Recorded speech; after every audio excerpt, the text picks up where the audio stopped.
we talk about monopoly, I wanted to show you all a few things. So let me see over here is lithium. Okay, so this is the homework 18, and I'm sure that you can see it. Now, there are only 5 questions here, but obviously there are 10 on the quiz. And if you, and I'll go ahead and go back to the home screen and we'll take a look at the quiz really quickly. Because I want you all to note what the difference is. Notice as we go from number 5 to number 6, the graph changes, right? So up here we have this flat marginal cost curve, and then if we go through 6, 7, and 8, these are different because it's the same principle, but we have these upward sloping marginal cost curves. So without getting into too much detail, I want to show you that there's a quick and ready resource. Obviously, these types of things are talked about in the Monopoly lecture that's posted. But if you've been following along in the reading, then what you want to do, so Mitchell, can you see this? It's the our text and the Yeah. section in our text. Yeah, You I see see where it. it says monopoly production and pricing decisions. So that relates directly to the homeworks, quizzes on Ignithium, and in particular, if you scroll down, you'll notice there's some graphs here, and they look kind of similar to the stuff that we've been talking about, but the graph that's the best one, because see here, everything is linear. Do you see, Mitchell? Yep. Yeah. So this graph and this little section that discusses the graph for monopoly is exactly like these questions down here in monopoly.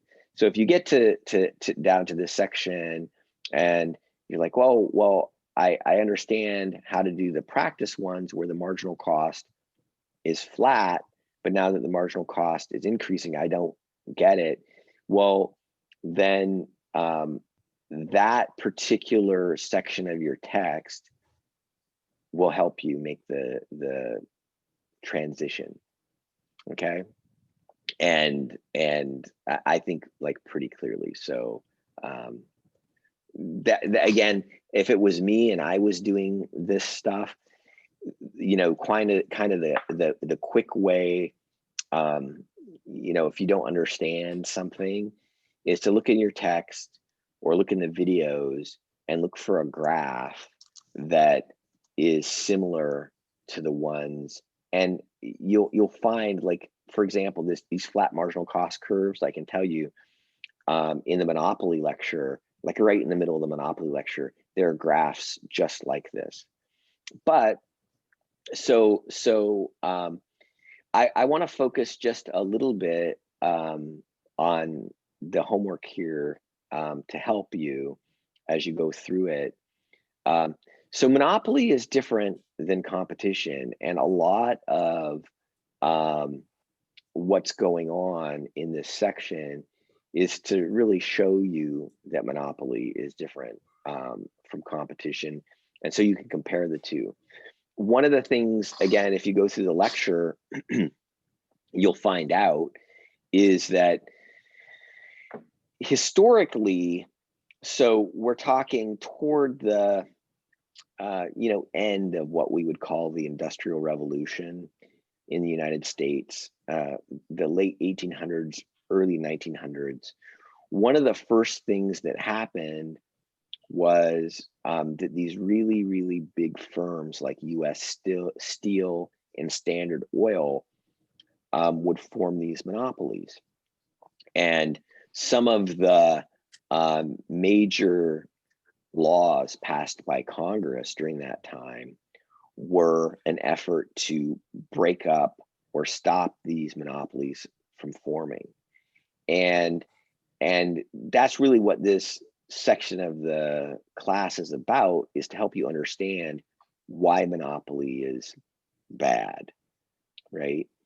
And bad not in a moral sense necessarily, but why it has undesirable economic consequences. And you could look at it, as I think most people do, as a consumer protection issue. But that's not really the point of economists. Remember, economists are happy, right? When business does well, and that means when businesses are profitable. But really, the issue is not that the businesses are making profits, but when they're a monopoly, their profits come at a broader expense in terms of efficiency to the economy. And the way to identify inefficiency is that an inefficient economic outcome involves deadweight loss. Okay, and so these are terms that should be familiar, but I want to show you on this first graph. So the monopoly outcome, if again you read your text and you go for the lecture, is going to be where this marginal revenue curve crosses the marginal cost curve. And you'll see we'll eventually find the exact point, because we'll get a double flag here somewhere. Let me see if I can get the exact spot. Sometimes it's a little bit rough. Okay, that's, I think, the right one. So I don't know. And I'll tell you one other thing that you can kind of show here is, you'll notice if I hit one of these, then, and it makes me want to reload it, because I was looking at this easier in the graph, earlier in the graph was easier. But let me see. Okay. Can you see how I picked this point up here and you get the 3 little black circles that all show up at the same time? Yeah. That's the monopoly equilibrium being highlighted. And if I get it down here, you'll see the same thing. And that's where the marginal cost and the marginal revenue are intersecting. So it's supposed to be at 34 units, it looks like, where the marginal cost is $31, okay? So that's going to be the monopoly quantity. And monopoly is different in describing the equilibrium, because that point tells you how much the monopolist is going to produce in terms of output, but it doesn't tell you what the monopolist's price is. The price comes from the demand curve. So you have to go up there, and then you can see it's going to be $66 a unit. That's going to be the monopolist's price, right? Now, to compare, the competitive quantity is over here where demand and marginal cost cross, okay? So the competitive outcome, this question asks, what price would prevail if the monopoly was broken up into a competitive industry? Well, then competitive pricing is price is equal to marginal cost, which is where the demand curve crosses the marginal cost curve. So the answer here would be $31. So I'll put that in and look. Okay, nice, right? And then we'll go on to the next one. It says, what price does the monopolist charge? And again, I have to find the spot where they cross. And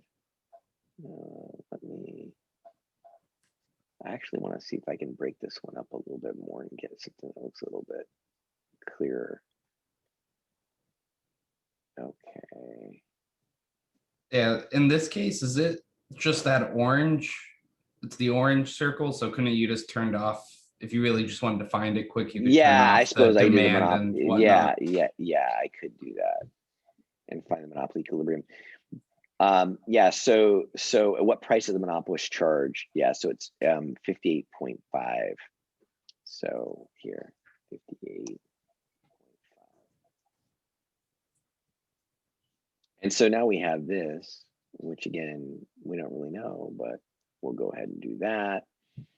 And I'm gonna go back here and get us a calculator.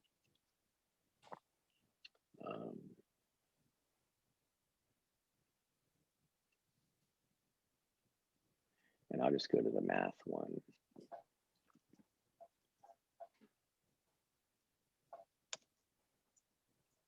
There we go. Right. So it all works out, and that's basically what you want to do. So here it says how much additional profit does the monopoly generate compared to the competitive industry? Well, so the competitive industry, so you're gonna notice, and again, maybe it's easier to turn some of this stuff off so we can see more clearly. So I'll turn the demand and marginal revenue off, and there's our monopoly equilibrium. But so notice it's at 21.5 units and at $69. So I'm going to go ahead and put this back on there, right? So in this case, because the marginal cost is flat, one of the things that, again, if you went through the cost curve stuff very carefully, you might remember is that when the marginal cost is constant, then marginal cost is equal to average cost. Okay, so I'll just write that, when MC is constant, right? And then I'll put MC equals AC. Okay, so then you want to use that formula for profit that we're familiar with, that which is, we can write profit is equal to price minus average total cost times the quantity, right? So if you did this, you'd remember, and I don't know if you remember this, Mitchell, I think maybe I talked with you about it, but the great thing about this formula is, if price is equal to average total cost, that's going to be 0, right? Yeah. So, and that's what we expect. We expect in competition, there'll be 0 profit. But so then we can measure the monopolist's profit. And in this case, we would say, and I don't know, Mitchell, do you have a calculator there? Yeah, I do. Okay, so I'm going to turn the demand off, and we have, so it's going to be $69, right? It's going to minus whatever the marginal cost is, which is $26 per unit. Yeah, then times the quantity, right? Yeah, which is 21.5. 21.5. And you get that the profit's 924.5. Okay, so we'll put 924.5 and submit, and then we get all this stuff. But I'll copy it and I'll put it there. And oh, sorry, wrong one. Paste. There we go. 924.5. So that should give you some confidence that you're on the right path with that formula. And let's see. So the consumer surplus, well, again, I'll just try to point out the areas, because these are going to be triangles and rectangles. I mean, what we did was just a rectangle. I don't know if you could see that, but I don't really have the tools here, but I can show you on that graph from the text that I was showing you earlier.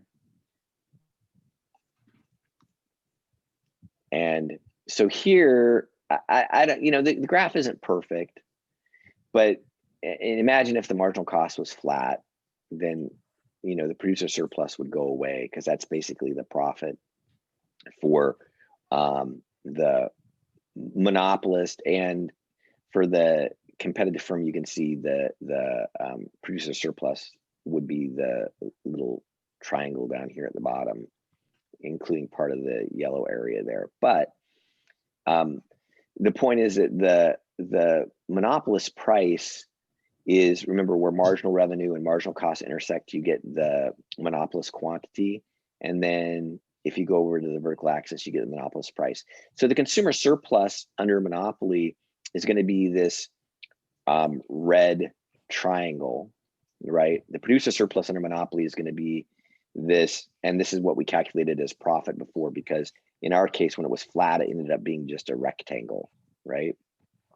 The producer surplus is going to be that profit that we talked about, the additional profit the monopoly earns. And then this triangle over here is going to be the deadweight loss. So if we go back and we look at, one of these graphs, then yeah, we can still see there's going to be, can you see the triangle up there? It would be the consumer surplus. It's the area, and I can get rid of the marginal revenue, but it's the area. Let me see if I can get on the orange one.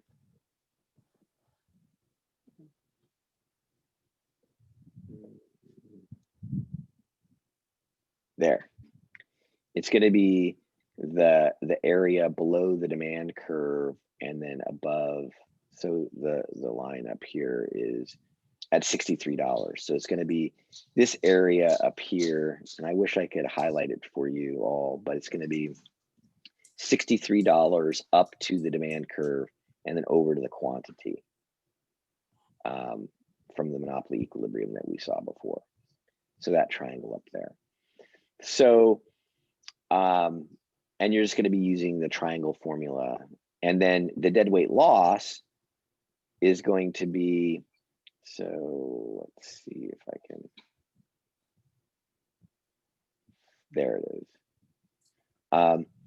The deadweight loss is going to be this triangle going down to where the marginal cost and the marginal revenue cross, and then over to the competitive equilibrium. It's going to be that triangle in there. So I don't know if you all want to try to calculate any of those, or if now you've seen them, you feel comfortable. But yes, can we calculate one, please? Okay. Do you want to calculate the consumer surplus, or you want to calculate the deadweight loss? The deadweight loss. Okay. So do you have your calculator there? Yes. Okay. So you can see that the monopoly equilibrium starts at $61, right? So can you see that on the graph? It's highlighted right now. Yes, sir. So that's $61. And so the height of this triangle going down to the marginal cost is at $29. So it's going to be 61 minus 29 is going to be the height of that side of the triangle. Okay. So it's going to be like this.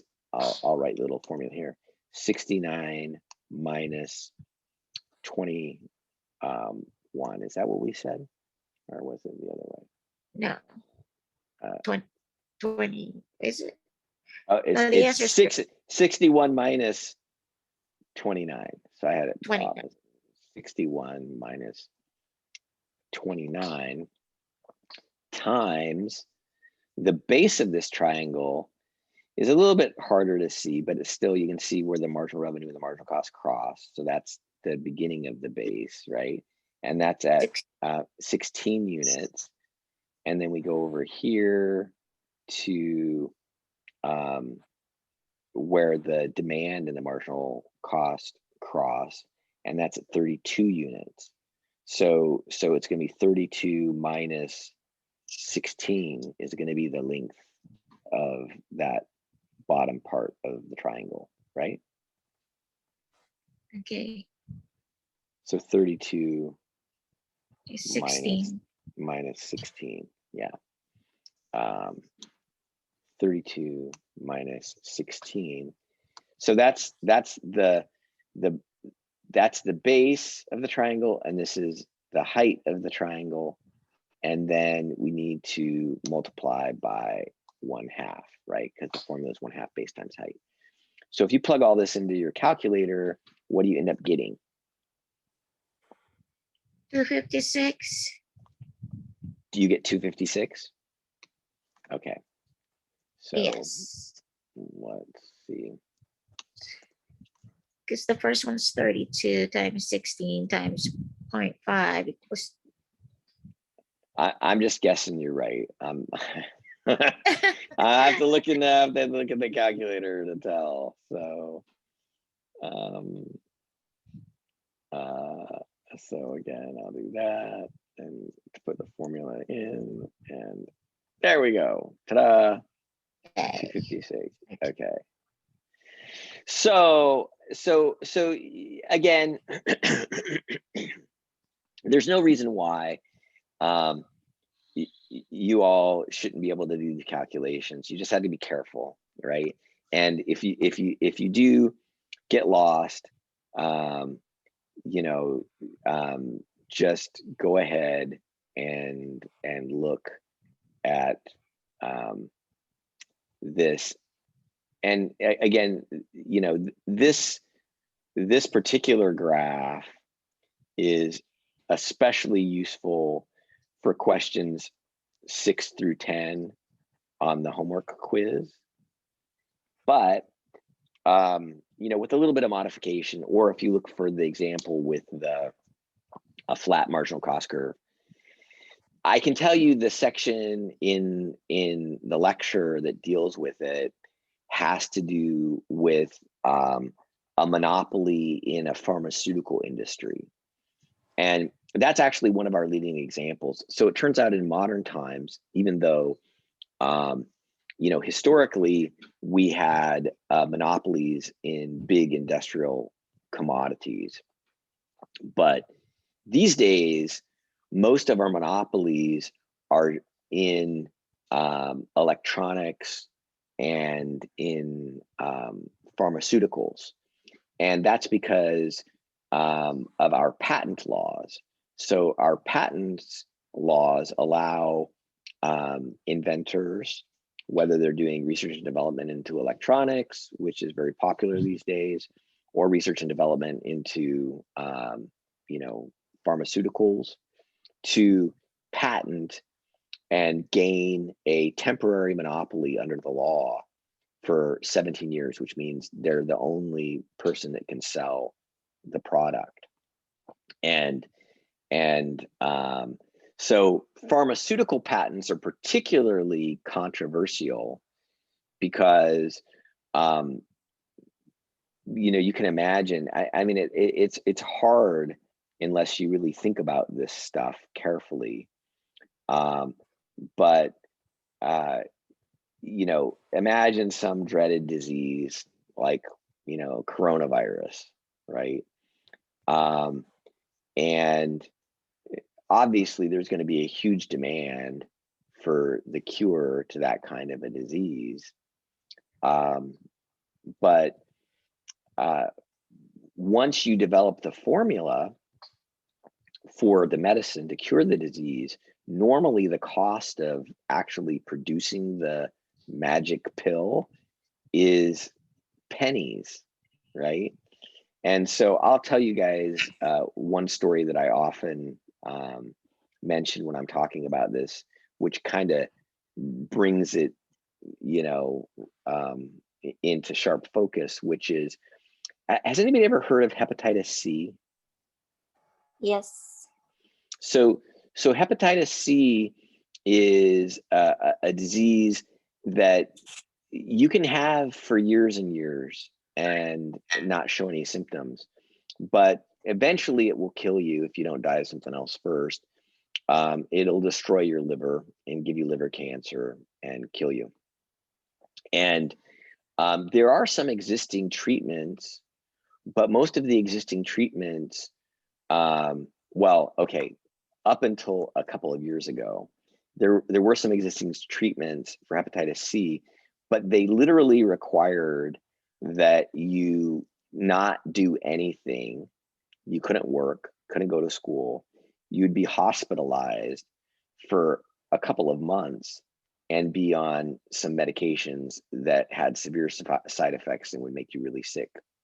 And then about, I think 5 years ago, a pharmaceutical company came up with a breakthrough, and hepatitis can be treated with a set of pills, and the course of treatment, you can do it at home. It's no big deal. And I think you only have to take like 5 pills, right? But once they developed that cure, guess how much they were charging for those 5 pills? Anybody want to take a guess? That's some money. Yeah, I was gonna say lots of money. I've heard of cases where, you know, pills like that for the complete 5 set might push you well over 100 grand because the company had to spend millions and a decade developing it. So yeah, and that's the upside and downside. So when they first released them, that's what they were costing. These 5 pills would cost you like 50. They were charging between $50,000 and $60,000 for a course of treatment. But you know, if you take away the research costs, the actual cost of those pills was probably like $20 to make them, not more than that.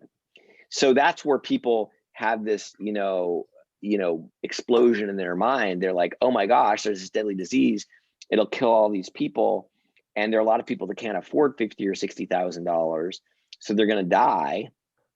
And it only costs $20 to make it. Like, you know, how can that sort of thing persist? And you hit it, Mitchell. I mean, it sounds tragic, and there are lots of things that were done by the government to try to provide subsidies for people so they could pay for the medication and things like that. But at the end of the day, once they get that magic formula, patents normally last 17 years, and then they can produce generics, right? But for the next 17 years, these pharmaceutical companies are, you know, they got lucky, they found the formula, and, you know, they're going to make millions and billions of dollars off of this life-saving medication because it only costs them, you know, a couple bucks to make it, and they can sell it. Well, yeah, basically, first they got to recoup all that research cost, though.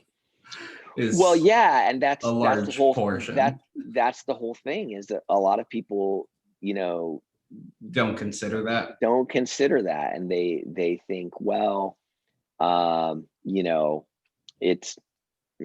well, and I'll say this much, right?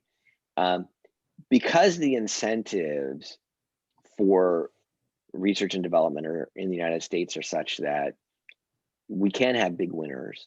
There's a lot of biomedical research happening that are coming up with these tremendous new cures that eventually will help lots of people because their costs will come way down once the patents expire and things like that. But if you don't have that monopoly through a patent, then who's going to take the risk, right, of spending, you know, millions and millions of dollars on research? Yeah, well, if you're not going to be able to profit like you can to recoup your research costs, why would you go into the endeavor to begin with? Yeah, you know, exactly. And the other thing I want to say is I've heard of medications that are even worse than that, where it's because there might only be 20 people in a year who need this medication. Yeah, the price goes up even higher because it becomes even harder to make your research costs back. Yeah. So, yeah, there are, you know, benefits and disadvantages to the patent system, and they do create a monopoly. And the monopoly is there to create a profit incentive, so firms will take the risks. And a lot of times they do a lot of research and they never produce a product that's safe and effective. So they get a bunch of millions of dollars of losses, and nobody, sheds a tear when some big pharmaceutical company, is not making money. But the reality is that if you don't have that incentive, then you're going to really slow the pace of research, and slow the pace of new cures coming to the market. So, and that's why a lot of this research is done in the United States, and we're the beneficiaries of it, assuming we can afford it, right? And in a lot of places in the world, this type of research doesn't go on because they don't protect the patent holders, and they may have socialized medicine, but basically they're waiting for us to figure out how to cure the next dreaded disease, because they can't figure out how to do it on their own. So yeah. About your statement there, I don't think it's so much as they can't figure out how to do it on their own. The US is not the smartest nation, I don't think, by like any study, but it's the fact of the matter is they can't figure out how to pay to do it on their own. Well, it's a really interesting question, right? So I would say the United States is both the best and the worst. So if you look at our average educational attainment, it's pretty abysmal compared to a lot of other countries. Yeah. But what generally ends up happening is many of the best and the brightest all over the world end up coming here. So yeah, I agree with you. There's nothing inherently other than our incentive structure that enables us to do things that other countries can't. And to say they can't because they couldn't under some circumstances, or they can't because they don't have our system, I don't know, but yeah, maybe they could. But a lot of it ends up happening here is the point. Yeah. And